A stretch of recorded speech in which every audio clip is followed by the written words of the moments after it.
मौर्य साम्राज्य प्राचीन भारत की भव्यता का प्रतीक है।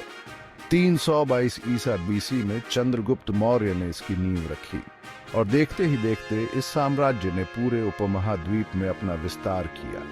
चंद्रगुप्त एक दूरदर्शी नेता थे जिन्होंने नंद वंश का तख्ता पलट दिया और अपनी सत्ता स्थापित की। उनके शासन ने अभूत बीसी समृद्धि और राजनीतिक स्थिरता के द्वार की नींव रखी। चंद्रगुप्त के पोते अशोक ने सैन्य अभियानों के माध्यम से साम्राज्य की सीमाओं का और विस्तार किया। हालांकि उनके रूल काल ने एक महत्वपूर्ण मोड़ लिया। युद्ध के रक्तपात से बहुत दुखी होकर अशोक ने बौद्ध धर्म अपना लिया और हिंसा को त्याग दिया। यह महत्वपूर्ण निर्णय भले ही नेक था, लेकिन इसके साम्राज्य के भविष्य के लिए अप्रत्याशित परिणाम हुए। एकता और समृद्धि के शुरुआती वादे के बावजूद मौर्य साम्राज्य में दरारें दिखाई देने लगी। इसके पतन के बीज उन्हीं व्यवस्थाओं में बोए गए थे जिन्होंने इसे ऊपर उठाया था। साम्राज्य का पतन आंतरिक और बाहरी दबावों का एक जटिल परस्पर क्रिया, राजनीति और सबसे शक्तिशाली एम्पायरों की नाजुकता में बहुमूल्य सबक प्रदान करता है। मौर्य साम्राज्य अपनी सारी महिमा के लिए अपनी अंतर्निहित कमजोरियों के बिना नहीं था। समृद्धि के समय में अक्सर अनदेखी की जाने वाली ये कमजोरियां सतह के नीचे पनपती रहीं।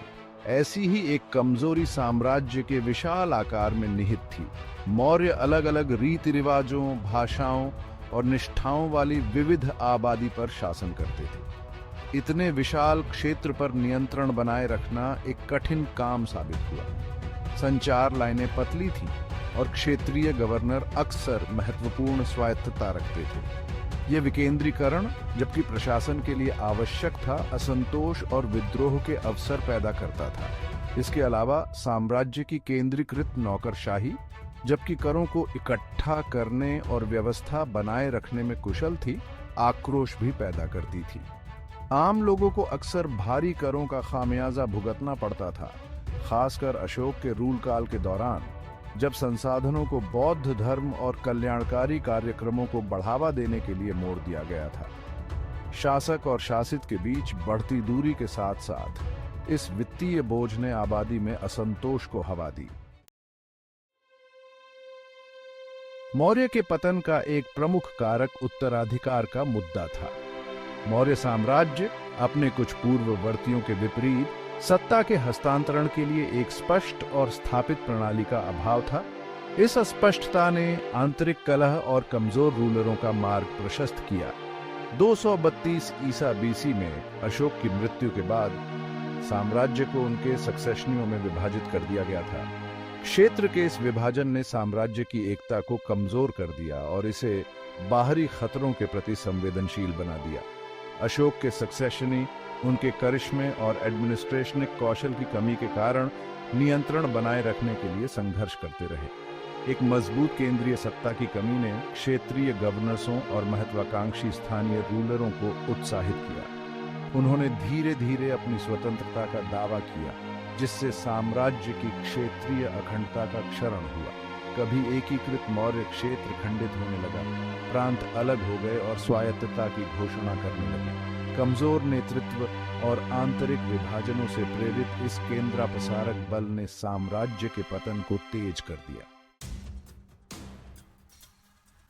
भाग 4। बहुत अधिक शक्ति, बहुत अधिक केंद्रीकृत एडमिनिस्ट्रेशनिक ओवररीच। जबकि शुरू में एक ताकत मौर्य साम्राज्य के अत्यधिक केंद्रीकृत प्रशासन ने अंततः इसके पतन में योगदान दिया। साम्राज्य के विशाल क्षेत्रों और विविध आबादी के प्रबंधन का काम करने वाली विशाल नौकरशाही बोझिल और भ्रष्टाचार की शिकार हो गई। साम्राज्य की कराधान की जटिल प्रणाली, जबकि रेवेन्यू उत्पन्न करने में प्रभावी थी, ने आबादी पर भारी बोझ डाला।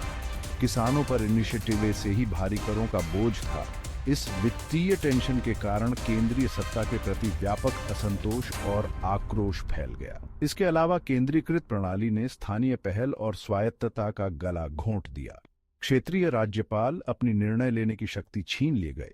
केवल दूर के सम्राट के प्रति जवाबदेह, केवल नाम मात्र के व्यक्ति बन गए। स्थानीय नियंत्रण की इस कमी ने एडमिनिस्ट्रेशनिक रैंकों के भीतर अक्षमता और उदासीनता को जन्म दिया। भाग 5। खाली खजाने, खाली पेट, आर्थिक स्ट्रेन।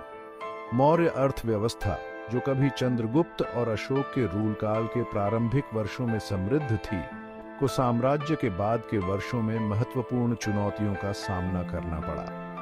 अशोक की शांतिवादी नीतियों, जबकि नैतिक रूप से सराहनीय थी, के अनपेक्षित आर्थिक परिणाम थे। युद्ध के उनके त्याग का अर्थ था लूट और कर भुगतान के माध्यम से धन की आमद में गिरावट। इसके अलावा बौद्ध धर्म और कल्याणकारी कार्यक्रमों के उनके व्यापक संरक्षण, जबकि उनके विषयों के जीवन को बेहतर बनाने के उद्देश्य से शाही खजाने पर एक महत्वपूर्ण दबाव डाला। यह वित्तीय बोझ, एक विशाल सेना और नौकरशाही को बनाए रखने की लागत के साथ करों में वृद्धि का कारण बना। इनिशिएटिव से ही भारी करों के बोझ तले दबे किसानों पर आर्थिक दबाव लगातार बढ़ता गया। इस आर्थिक तंगी ने मौर्य शासन के प्रति आक्रोश को हवा दी और विद्रोह के लिए उपजाऊ जमीन तैयार की। भाग 6। खंडहर में एक विरासत, मौर्य साम्राज्य का पतन। मौर्य साम्राज्य, जो कभी एकता और समृद्धि का प्रतीक था, अपने आंतरिक अंतर्विरोधों और बाहरी दबावों के बोझ तले गिर गया। एक स्पष्ट उत्तराधिकार योजना की कमी, अशोक के बाद कमजोर रूलरों के साथ मिलकर आंतरिक कलह और विखंडन का कारण बनी। केंद्रीकृत प्रशासन, शुरू में ताकत का स्रोत, फूला हुआ और भ्रष्ट हो गया, जिससे आबादी अलग थलग पड़ गई।